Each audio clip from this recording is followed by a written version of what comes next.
A school psychologist working at a middle school administers an intelligence test with a population mean of 80 and a standard deviation of 5. She shares the results with her principal but explains that before distributing the results to parents, she wants to transform the students' original scores into a standard distribution with a mean of 100 and standard deviation of 15.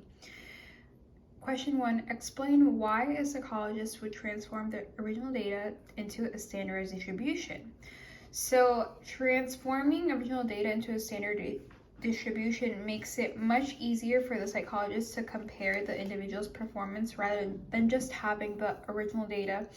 This way she can just compare all scores and it makes it a lot easier. Then for question 2, it says, using one student's original score of x equals 82, demonstrate how to find the new standardized score for that student. So what we are given is the mean, which is the original mean, which is 80, and the standard deviation, which is 5. So we know that.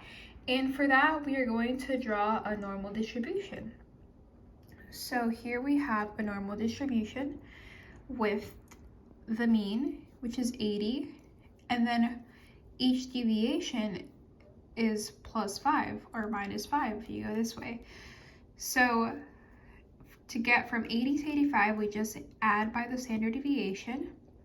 So we have that here. And so it says that it wants to transform the original scores into a standardized distribution with a mean of 100 and a standard deviation of 15.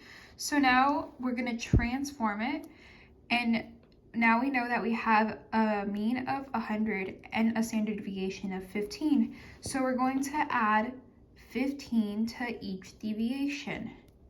So we're either going to add 15 here or we're going to subtract 15 from here. So now that we know the original data and the transform data, we are now going to find the z-score of the original data. And for that, we know that the formula for z-score is the score minus the mean divided by the standard deviation. And so we know that for the original data, the score is 82 minus the mean, which is 80, divided by the standard deviation, which is 5. And once we do our calculations, we are going to get a z-score of 0.4. So now that we know our z-score for our original data, we can now easily just plug in what we know for our transformed in order to get the transformed standard distribution. So for that, once again, we write down the formula so that we don't forget. So we know that the z-score is 0.4. So we're going to write 0.4 equals, we don't know the new score yet, so we're going to leave that as x. And then we're going to do minus the new mean that it gives us, which is 100, divided by 15, which is our standard deviation that is given for the transformed distribution. So now we're going to multiply by 15 to basic algebra.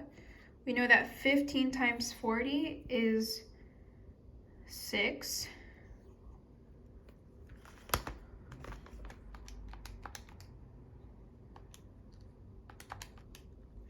And so then basic algebra, bring over what we have left.